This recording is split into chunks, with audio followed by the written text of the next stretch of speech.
இதுதான் Iqoo Z9 Lite. இது பார்க்கிறதுக்கு Vivo T3 Liteோட பாக்ஸ்ல இருந்து மட்டும்தான் மாறி இருக்கு. ஆனா எல்லாமே அப்பட்டமா சேமா தான் இருக்கு. என்ன ஒரே ஒரு ஆச்சரியம்னா Z9 Liteல உங்களுக்கு சார்ஜர் வந்து பாக்ஸ்லயே வருது. ஆனா சார்ஜிங் ஆகிறதுக்கு எவ்வளவு நேரம் ஆகும் தெரியுமோ?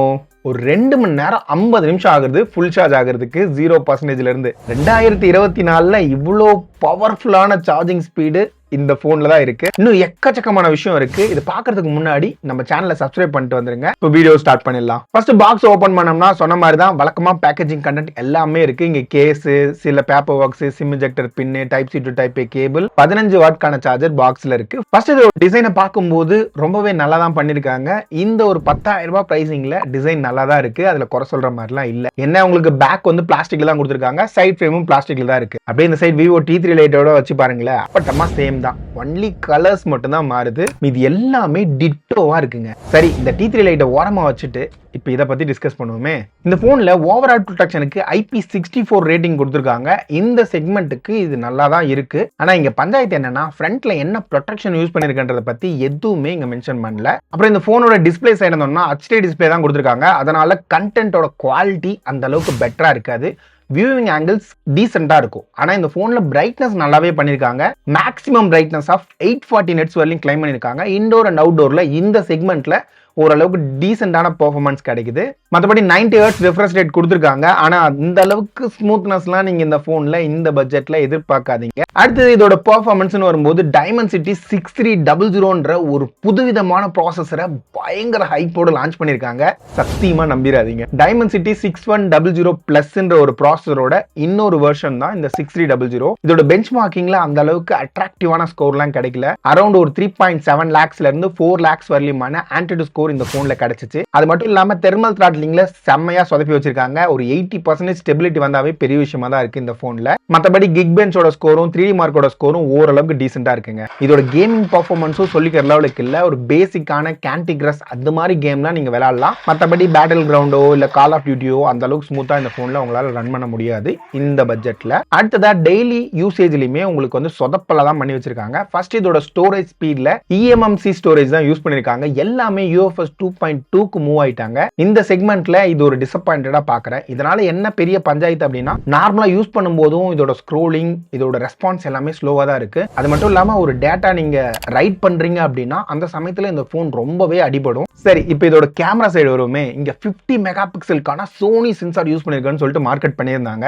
ஆனா அது என்ன டைப், எப்போ வந்தது, அதை பத்தி எதுவுமே இல்ல. சரி, இந்த Dimensity ப்ராசஸரோட இதை பேர் பண்ணும்போது இதோட குவாலிட்டி அந்த அளவுக்குலாம் அட்ராக்டிவா இல்ல. பேக் கேமராவோட பெர்ஃபார்மன்ஸ் ஓரளவுக்கு தாங்க இருக்கு. அப்படியே போர்ட்ரேட் சைடு போயிட்டோம்னா அங்கேயுமே சொல்லிக்கிற அளவுக்குலாம் டீடைல்ஸ் இல்ல. ஓரளவுக்கு போகா எஃபெக்ட் இருக்கு. மற்றபடி பெருசாலாம் எதிர்பார்க்காதீங்க. அப்படியே ஃப்ரண்ட் சைட்ல வந்தோம்னா உங்களுக்கு 80 MBக்கான சென்சார் கொடுத்துருக்காங்க. ஆனா எல்லாத்தையுமே வெள்ளடிச்சு வச்சிருக்கு. உங்களுக்கு எந்த விதமான டீட்டெயிலும் அவ்வளோ சீக்கிரமா கிடைச்சிடாது. ரொம்ப ரொம்ப ரொம்ப நிழல்ல ஒரு கருப்பு கலர் சட்டை போட்டு நின்னீங்கன்னா ஓரளவுக்கு டீசென்டான பிக்சர்ஸ் நீங்க இந்த போன்ல எதிர்பார்க்கலாம். மற்றபடி வீடியோ சைடு வந்தோம்னா உங்களுக்கு 1080p தான் ஃப்ரண்ட் அண்ட் பேக் ரெண்டுலையுமே ரெக்கார்ட் பண்ண முடியும். அங்கேயும் எதையுமே எதிர்பார்க்காதீங்க.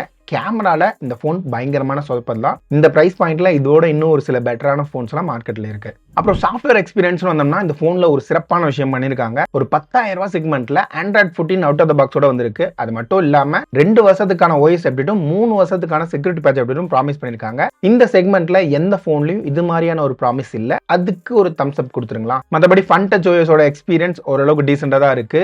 ஆனா லேக் இருக்கதா செய்து இதோட ப்ராசஸரோட பெர்ஃபார்மன்ஸ்னால. அப்புறம் அடிஷனலா இதுல ஃபிங்கர் பிரிண்ட், ஃபேஸ் அன்லாக் கொடுத்துருக்காங்க. இதோட பெர்ஃபார்மன்ஸ் நல்லா தான் இருக்கு. அதுல பெரிய சொதப்பல்லாம் எதுவுமே இல்லைங்க. இப்போ அப்படியே காலிங் சைடு வந்தோம்னா இதுல டீசென்டான காலிங் எக்ஸ்பீரியன்ஸ் தான் கிடைக்குது. ஆனா நீங்க அவுட் ஸ்பீக்கர்ல போட்டு பேசுறீங்கன்னா ஒரு மாதிரி ஆக்வர்டா இருக்கு. காரணம் என்னன்னா, ஸ்பீக்கர் வந்து டாப் சைட்ல கொடுத்துருக்கிறதுனால ஒரு மாதிரி நல்லா இல்லைங்க. அப்படிதான் இருக்கு. இப்போ அப்படியே ஸ்பீக்கர் குவாலிட்டிக்கு வந்தோம்னா அங்கேயுமே அந்த அளவுக்கு சிறப்பான பெர்ஃபார்மன்ஸ் கிடைக்கல. ஓரளவுக்கு சத்தமா இருக்கே தவிர்த்து எந்த டீடைல்ஸும் இந்த போன்ல நீங்க எதிர்பார்க்க முடியாது.